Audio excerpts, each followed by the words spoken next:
Hey, what's up? Anyway, yeah, so this is how much hair I got did. I thought I would be finished, but when you overestimate your powers. Anyway, whatever. Righto. So I had cousins. Like, please go check out the previous parts in order to gauge your bearings. I had cousins like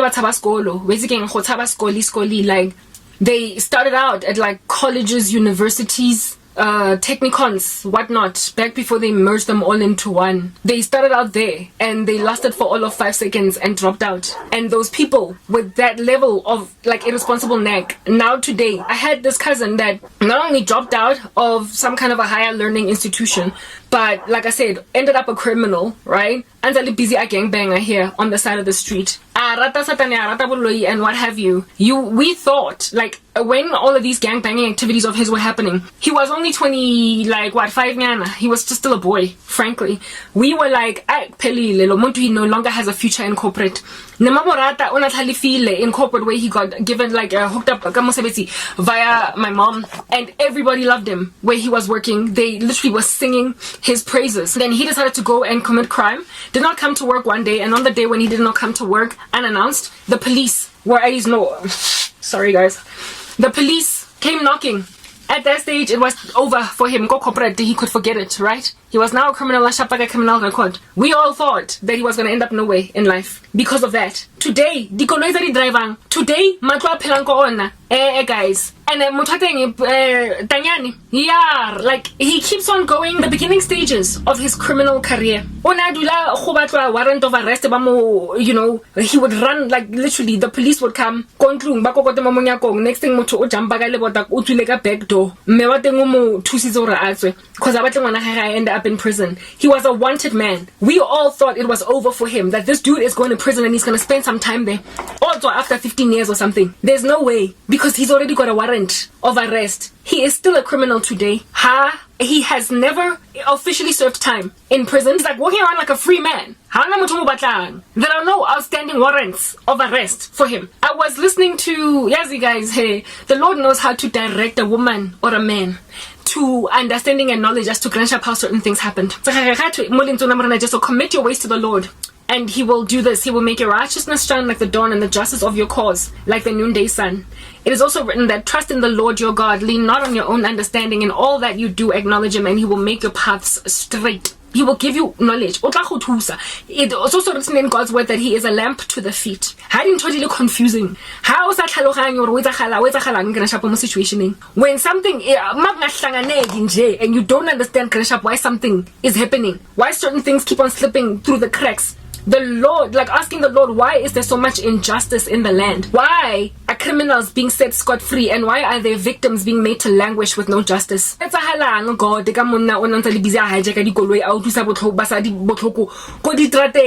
PTSD because they were held at gunpoint. Why is he not in jail?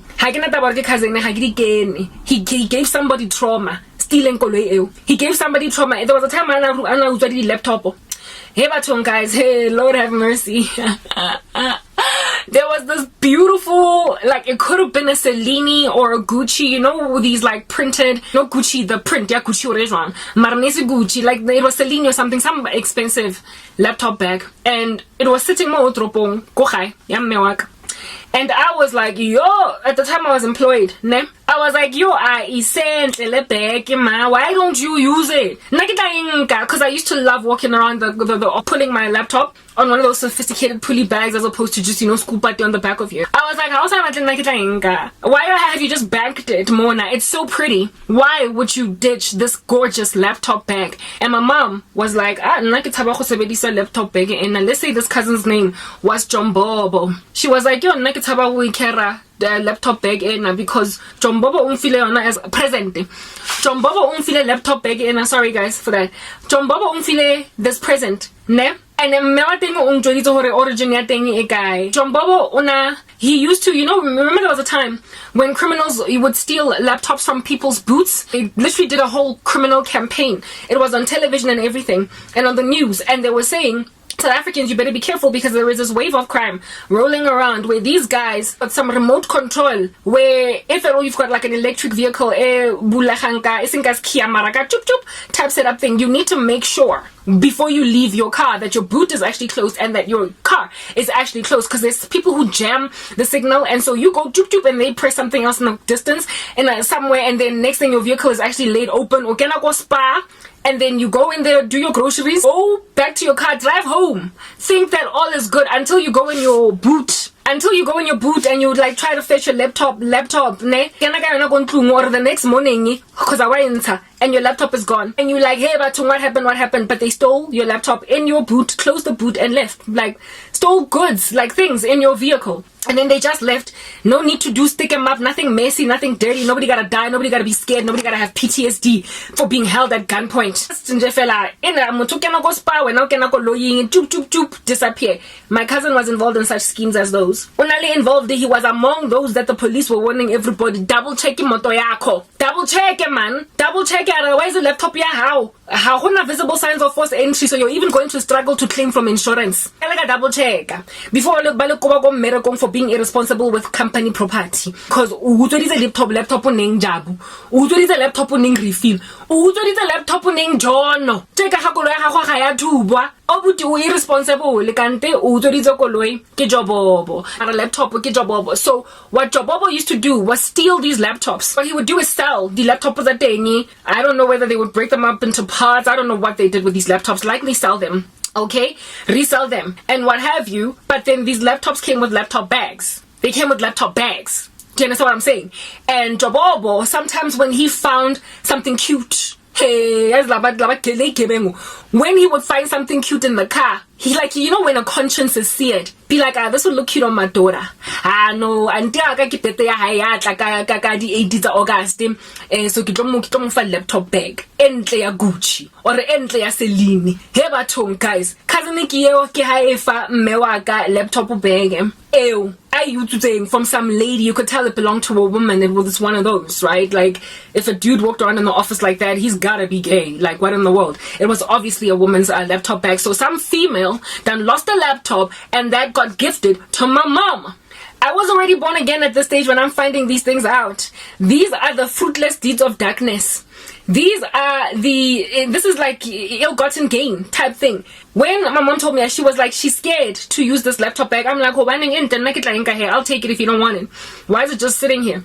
And she's like, yo, I'm scared because, and then the story was given me that Shapo is the criminal antics of Ujobobo, and it's a stolen laptop bag. It belongs to somebody, using laptop, and he sold the laptop and threw out the bath water. I don't eat the proverbial actual laptop bag, but he didn't throw it out. He started to gift it to my mom. Guys, the crime, criminals, yes, like we're taking the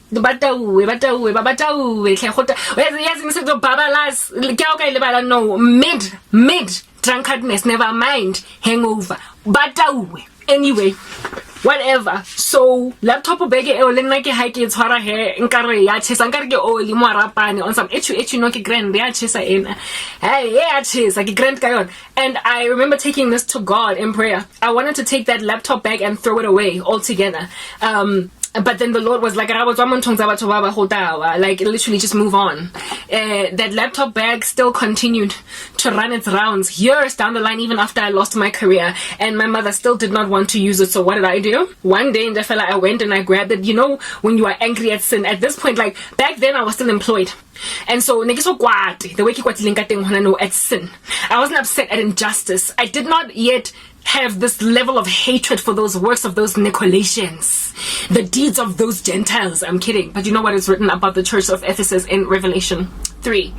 No, not 3 but 2. I was like not yet there, but then I got persecuted for a couple of years, and that laptop bag was still around. One day, on the day when ho collector dustbin, my mother wasn't here, and it was a day when the dustbin was collection thingy was coming. So I knew that my mom would not ever go to the bin, open it, and find this thing on some thing. She just banked it. She just kept it. I don't know why.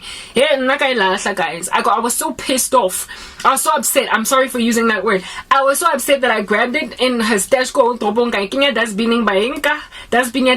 Is somewhere go majigajiging. Maybe these guys that dig dustbins were like, yo, this is valuable. I used to go cash converters. I told her 200 rand, I don't care. But I threw it away because I was like, this guy ona o tauweng o utsweditseng mosadi laptop bag le laptop ya teng. Yo, let's move on to the next part.